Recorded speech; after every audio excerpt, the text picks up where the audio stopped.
Welcome back, everyone. I'm Simon Severino, your personal business coach. My guest today is Marshall Goldsmith. He has coached 150 plus of the top CEOs. He invented stakeholder-centered coaching. He wrote the books on coaching, What Got You Here Won't Get You There, Triggers, my personal favorite, Mojo. He spent 50 days with Peter Drucker, my mentor's mentor, the hero. Welcome, Marshall Goldsmith. Oh, thank you so much for asking me to be here. It's an honor. And, people listening to this, they are business owners, they run coaching companies, they run consultancies, advisories. So it's all about being the trusted advisor. So we have read your books and we have consumed the material. We're so excited to hear what you're currently building, what you're up to, and what we can learn from you. Oh, very excited to talk to you. So thank you very much.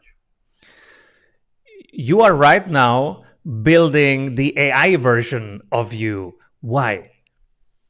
Well, as I've grown older, my mission is to try to create a positive difference in the lives of as many people as I can. I'm 75, so I'm not going to be here forever. And I'm very, very fortunate because I have a company who's been working with me called Fractal Analytics and really working to build an AI system that can answer questions as well as I can. The reality is, my goal was it would answer about 80% of the questions you asked me, about 80% as well. That is wrong. It can answer almost any question better than me, and it can answer questions with my way of thinking that I probably couldn't answer, or I definitely couldn't answer. Let me give you an example. My daughter, Kelly, she has a PhD from Yale. She's a professor at Vanderbilt. She decided to trick my computer bot. So she said, how is your coaching related to utilitarian philosophy? I don't even know what utilitarian philosophy is. My computer bot studied utilitarian philosophy, studied my coaching.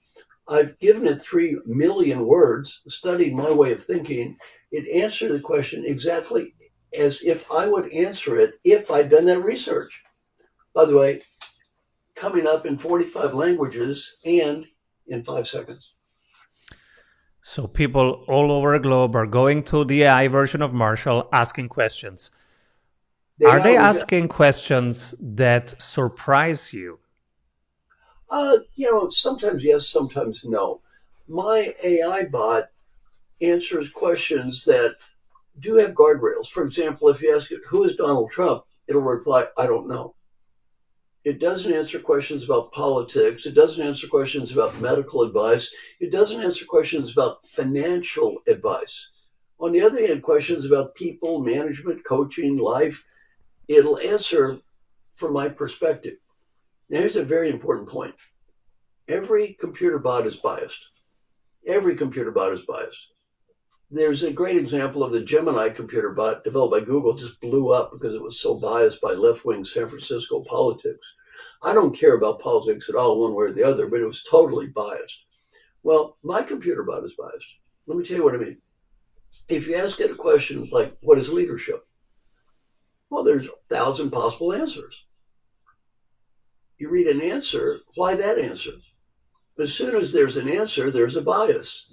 The difference between my computer bot and a generic computer bot is simple. I'm the bias. I am the bias. You find out what I think, and at least you know there's a real human being who's taking responsibility for the answers.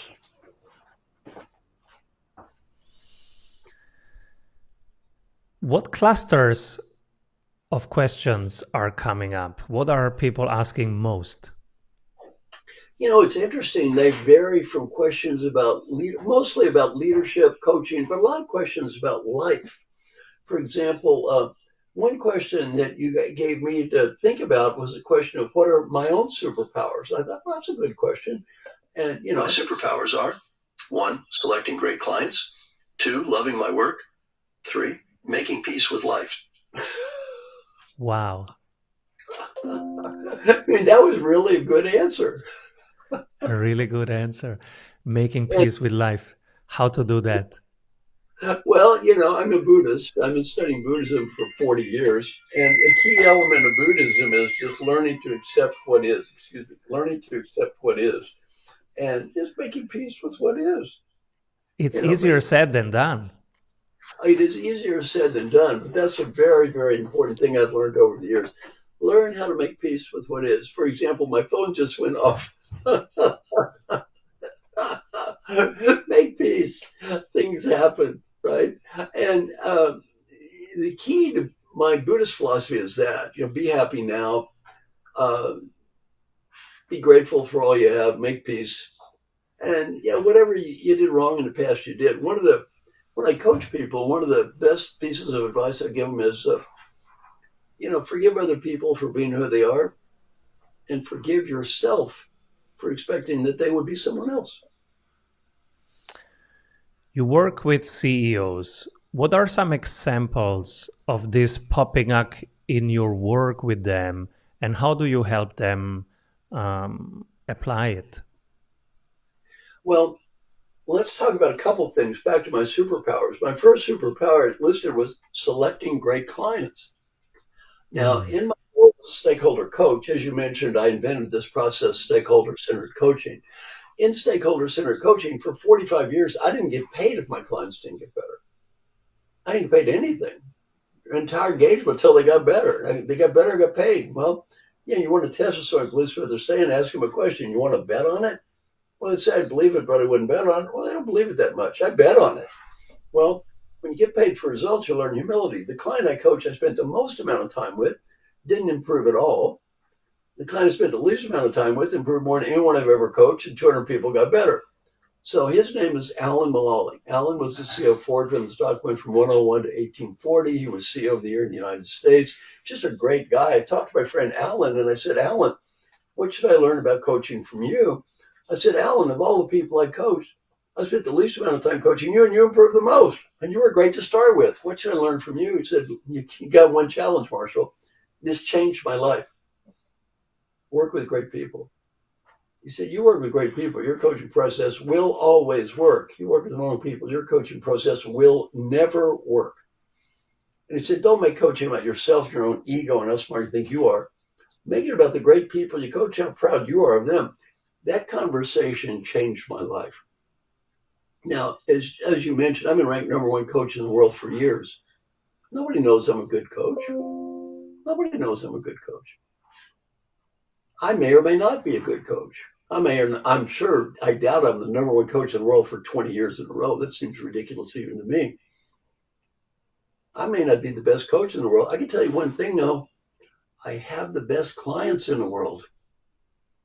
And if you have the best clients in the world, and by the way, my clients say I'm a great coach. My clients publicly say, I work with this guy and I'm better.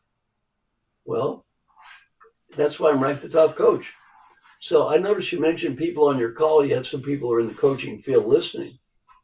Let me give you one bit of advice, all you coaches out there, work with great people. And as hard as it is, and sometimes you have to do what you have to do, I'm a realist. As hard as it is, don't take bad business. If you take bad business, it will come back and haunt you. You may get paid, but in the long term, you're going to pay for it because it'll damage your reputation. How to define great people, good business, and how to screen before picking them as a client? Well, in my case, it's pretty simple. In my stakeholder-centered coaching, you have to get confidential feedback. You have to pick important behavior to improve. You have to follow up on a regular basis, and you get measured. And I just tell my clients, if you don't want to do that, it's fine. I'm not judging you. I just won't work with you. Bye-bye. And I'm very, very, you got to realize if you don't get paid if they don't get better, you're pretty serious. Well, every coach listening, I'm a realist, can't do what I do. Sometimes you need the money. You got to do what you got to do. I understand that. I'm not naive. And there's nothing wrong with that. On the other hand, to the degree humanly possible, work with great people. Even if you get paid less, work with great people. Because they're going to get better and they're going to make you a hero. And the ones that don't care, you are wasting your time. They won't get better, and they will damage your reputation. I was collecting questions before this. One of the questions everybody wants to know, how did you get to 1.5 million LinkedIn followers? They are not at that number and they're wondering what to do. Well, the first thing is, LinkedIn is very interesting. Obviously, I've spent some time thinking about this. I do have 1.5 followers. One is you need to have content. You need to have content because if you don't have something to say, people get bored very, very quickly. You need to have content. The content needs to be very digestible, and you need to build a personal brand. You need to build a personal brand. Now, let's talk about building a personal brand. The one thing I did as a very young person that really helped me in building a personal brand is I said, what is my mission? One, I want to be the world's expert at helping great people, successful leaders get even better. Now, it sounds kind of obvious now. No one had the brand. Do a Google search, helping successful leaders, in quotes. The first 500 references, 450 of those references are me. The rest of the world is 50. I got 450, the rest of the world got 50. I won. Build a personal brand. Become the world's expert at something, not everything. Don't pretend to be the world's expert at everything.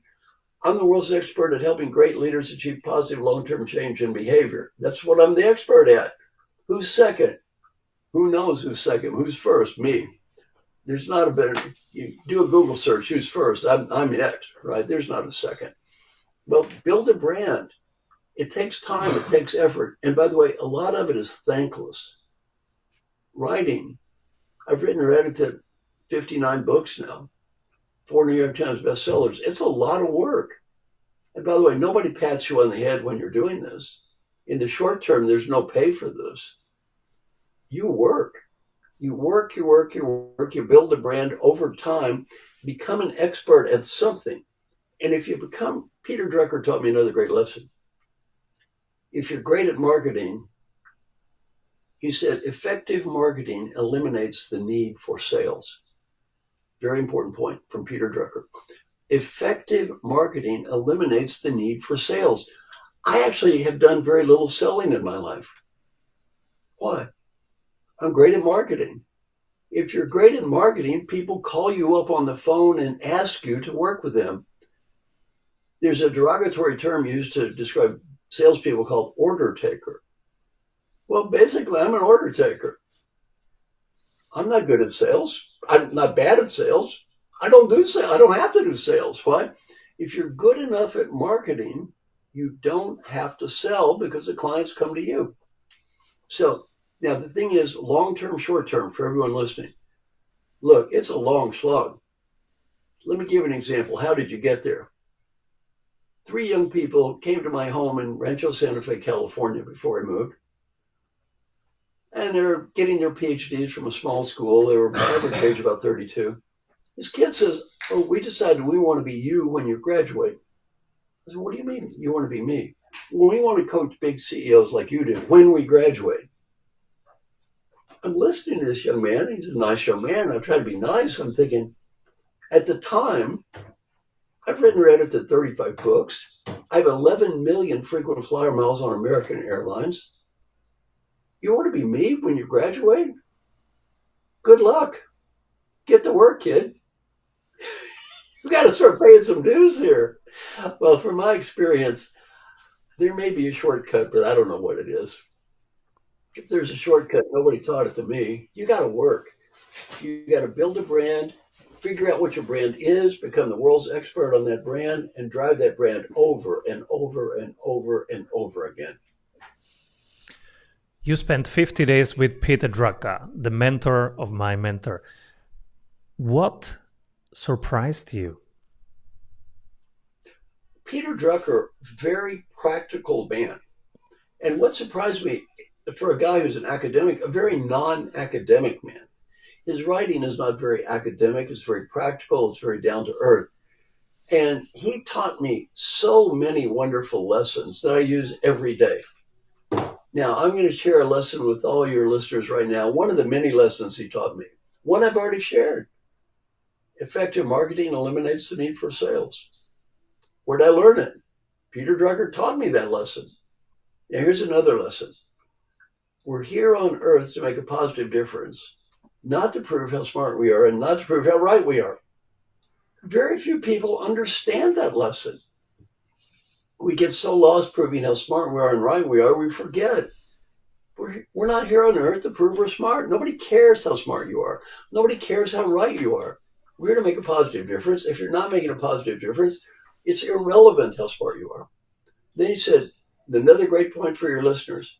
Every decision in life is made by the person who has the power to make the decision. Make peace with that.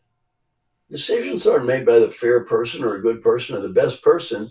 Decisions are made based on one and only one variable, power. Whoever has the power to make the decision is going to make the decision. Make peace with that. Now, if I need to influence you and you have the power to make the decision, and I need to influence you to make a positive difference, there's one word to describe you, customer. One word to describe me, salesperson. Customers do not have to buy. Salespeople have to sell. Well, that's life. That's life. By the way, get over it's not fair. Get over poor me, blah, blah, blah. Grow up. That's life. The decision makers make decisions. It's not about fairness, rationality, or logic. It is what it is. And get over your ego. Now, those CEOs, they have a time constraint. They have so many things fighting for their attention, so many responsibilities. How do you accommodate for that? I get to the punchline as soon as possible. One of the CEOs that endorsed my book, The Earned Life, Albert Burla, said the one thing he liked about me is he learned more in 5 minutes from me than he learned in an hour from most people. Why? I don't waste their time. I am very respectful of their time, and I get to the punchline. Now, my coaching, my clients, basically, some coaches don't give advice. I am not one of those coaches. I can rank number one leadership thinker in the world. If I can't give people advice, who can? I do give people advice. And I do it quickly, and I tell them, I practice something, and I teach them to believe in something called feed forward. Now, that's one of the keys to my success. Feed forward. I invented this concept. It's a great concept. Buddha said, only do what I ask if it works only do what I teach if it works for you. If it doesn't work for you, don't do it. Well, in Feed Forward, I teach everybody to ask for ideas, listen, thank people, don't promise to do everything, but shut up and say thank you and do what you can. In my clients, I practice Feed Forward. And I teach them Feed Forward. They learn from everyone around them in a very efficient way. Then I give them ideas. I say, look, you don't have to do what I say. You're an adult. Do what works for you. If it works, do it. If it doesn't work for you, don't. And that's one reason they like me is I'm very sensitive to their time. And I treat them like an adult. They're adults. I have so many more questions after one word from our sponsors.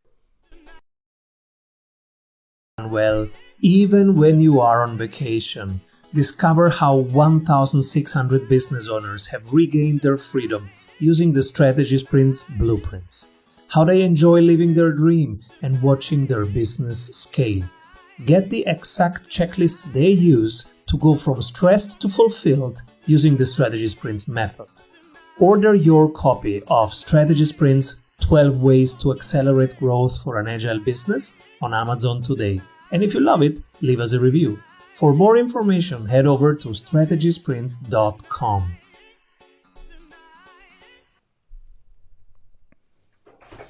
If content marketing is your main marketing activity, what's your process for writing? What helps you write? Another great question. I've written 4 New York Times bestsellers, and I have a secret about those 4 bestsellers. You know what my secret for great writing is? Very simple. Find someone who can write and have them write the books. How many of these 4 New York Times bestsellers did I write? The answer to that question is zero. And this is not a secret. You look at the cover of the book, it says Marshall Goldsmith, Mark Ryder. I come up with the ideas, he writes the books. I talk, he writes. I talk, he writes. We have a process. We work together. And we end up with a book, and we've done 4 books together. We're working on number 5 now. And our 4 books have sold about 3 million bucks, 3 million copies, these 4 books. Well, you want to be a great author, find somebody who can write. Now, I want to talk to your listeners. Are you ready? Many of your listeners have a dream about writing a book. Here's advice I have for about 95% of your listeners. You can't write. What in your background would lead me to believe you know how to write a book, especially a popular book? You're probably not that good. Find someone who can write to help you write the book. There's plenty of English majors out there that can write. Get somebody to help you.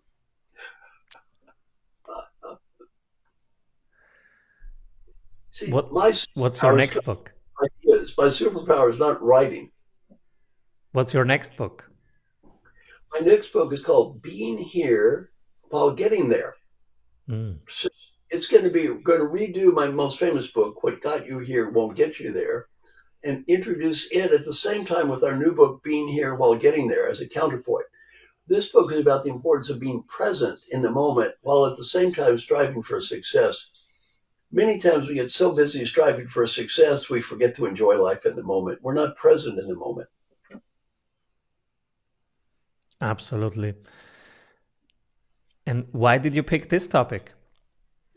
Again, it's my partner and I, Mark, we just spent hours talking, and we thought, what are some of the biggest challenges that we see? Over COVID, I had the honor of spending 600 hours with 60 ridiculously successful achievers.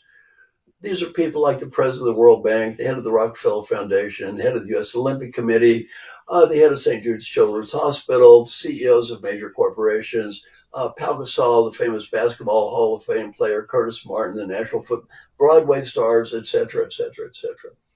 Amazing people, 600 hours. One of the biggest challenges they all have is being present in the moment. Why? There's so much going on in their lives. It's hard to remember who I am and what's going on right now. Especially, by the way, when we go home.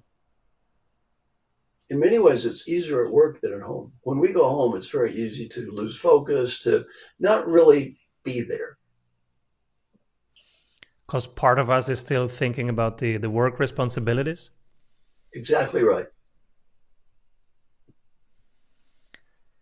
And so what's your process? Is identifying where the attention is? Tell us about the...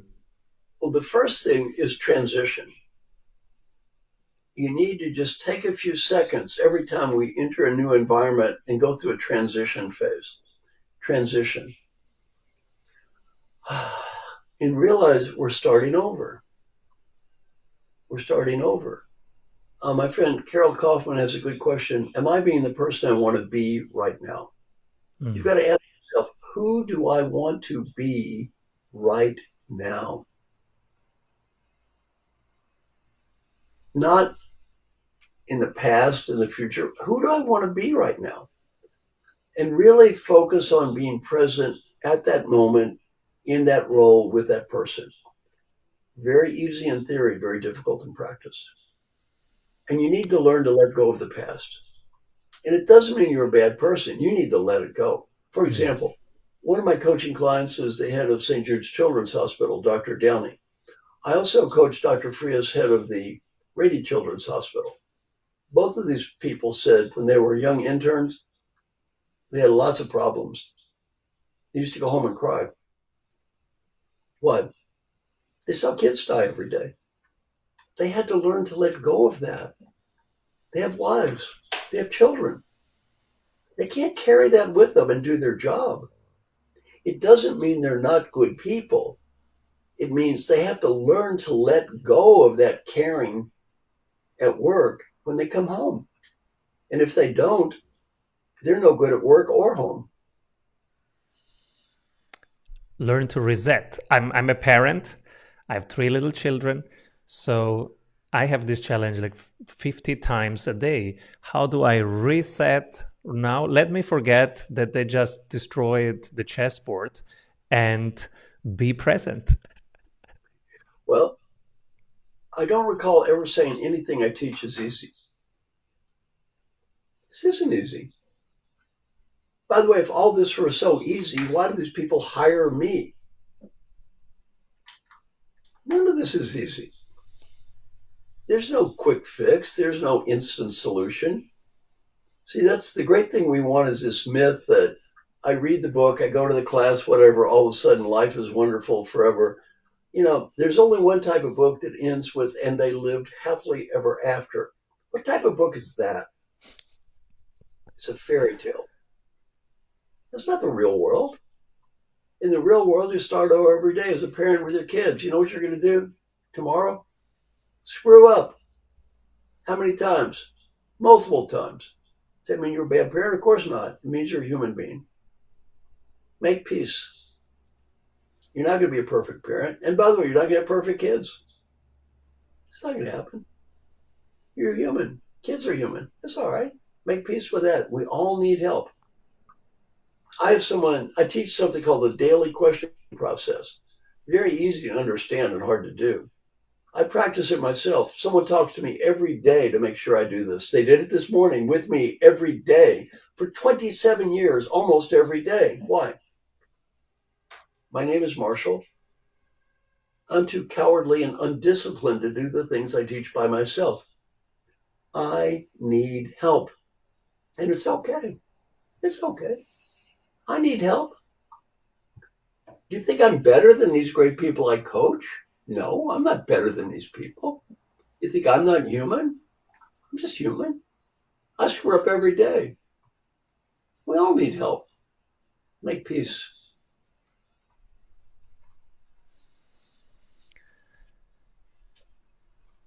Now that you are on tour for the book, what are some experiences that you're learning from? Well, you know, right now I'm working more on my computer bot, and I've learned a ton.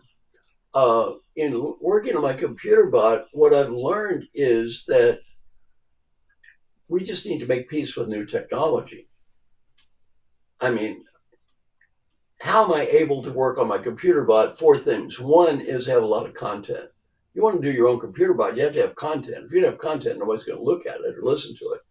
I mean, my bot's already been asked almost 100,000 questions. So you've got to have content. Number two, I have followers. I got 1.5 million followers. People say I'm going to develop my own computer bot. Okay, well, who cares?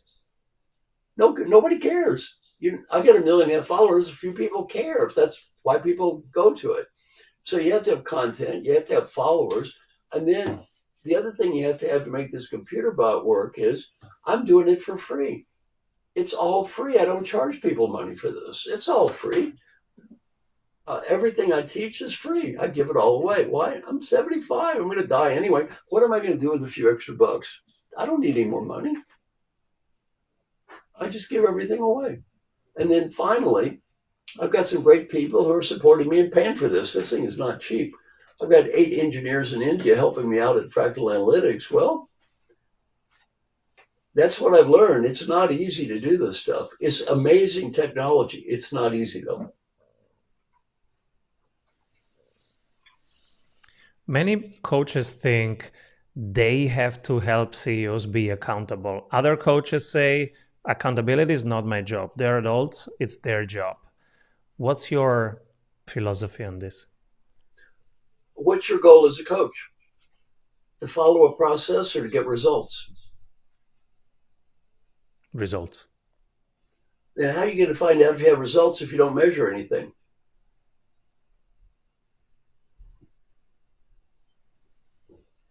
Well,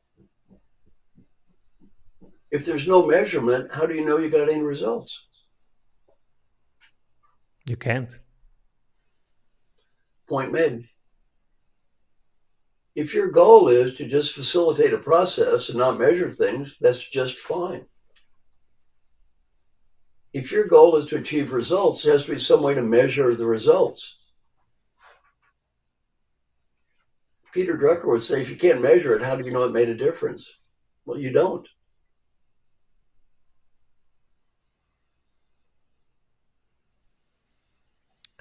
How do you See, come up with the I'll KPIs to say measure the it's, results? excuse me, all of the coaches that said it's not my problem, they don't get paid for results. Correct.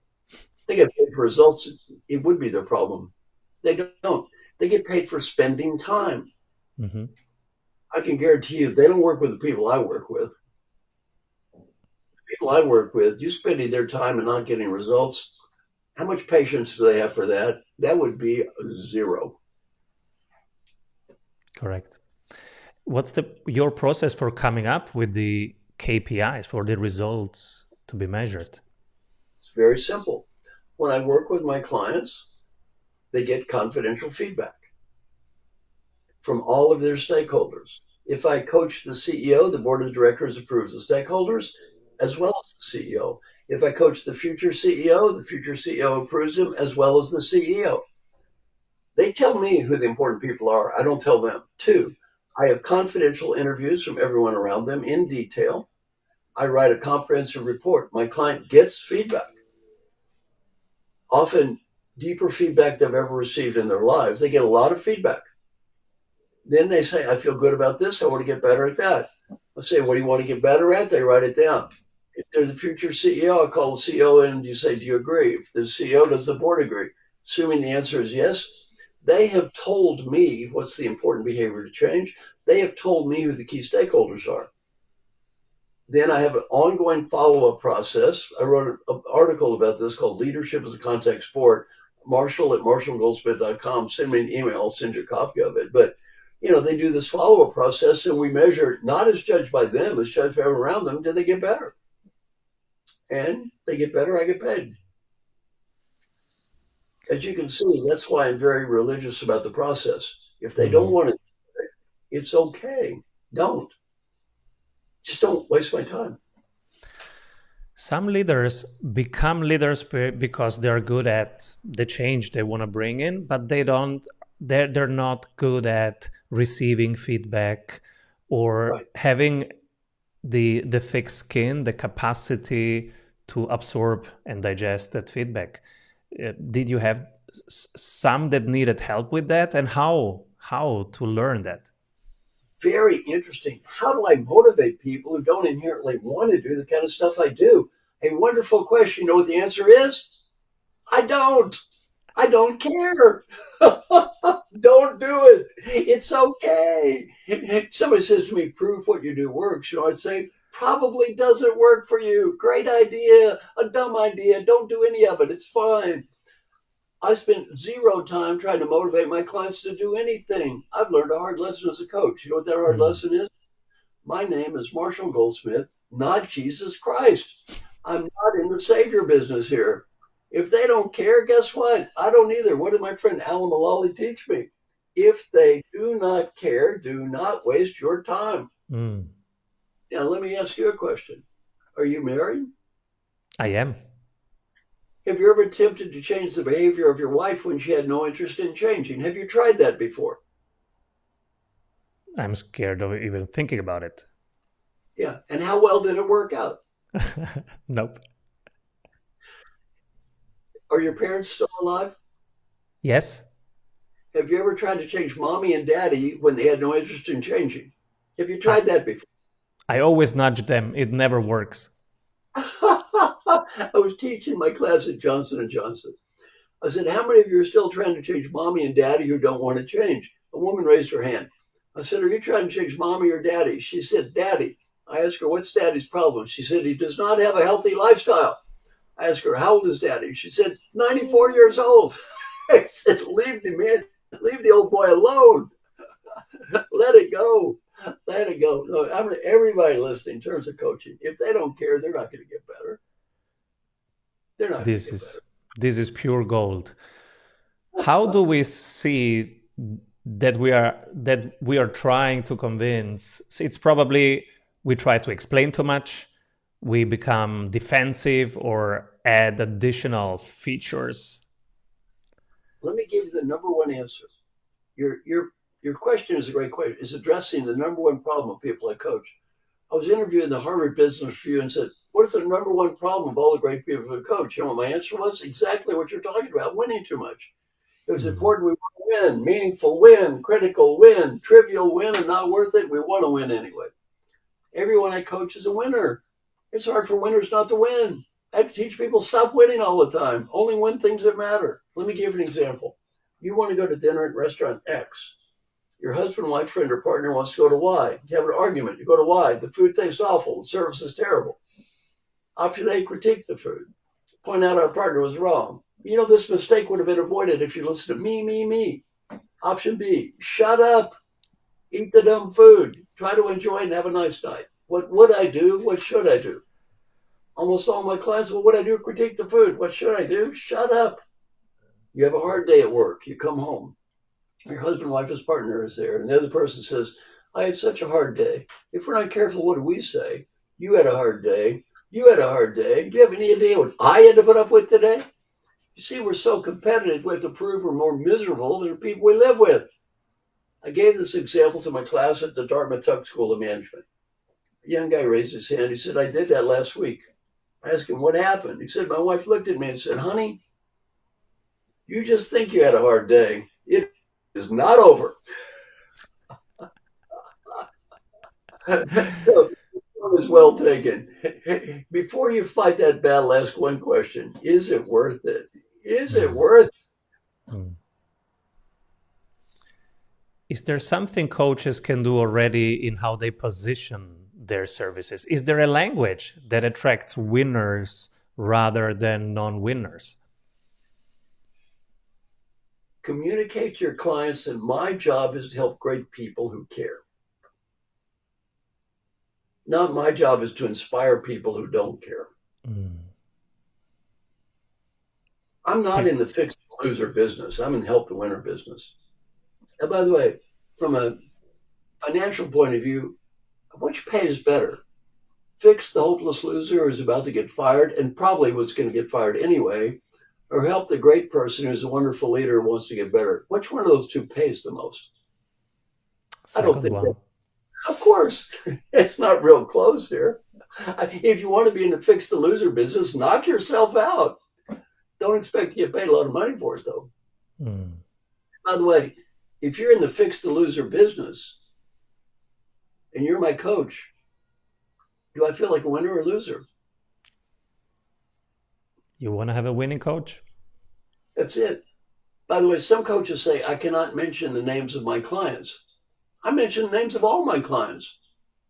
They mention my name. They write it in my books. Why can I mention my name? Why do they mention my name? Because I work with winners. They are proud to be associated with people who work with winners. If I said my job is to fix losers, would they want to put their name in my book? Of course not.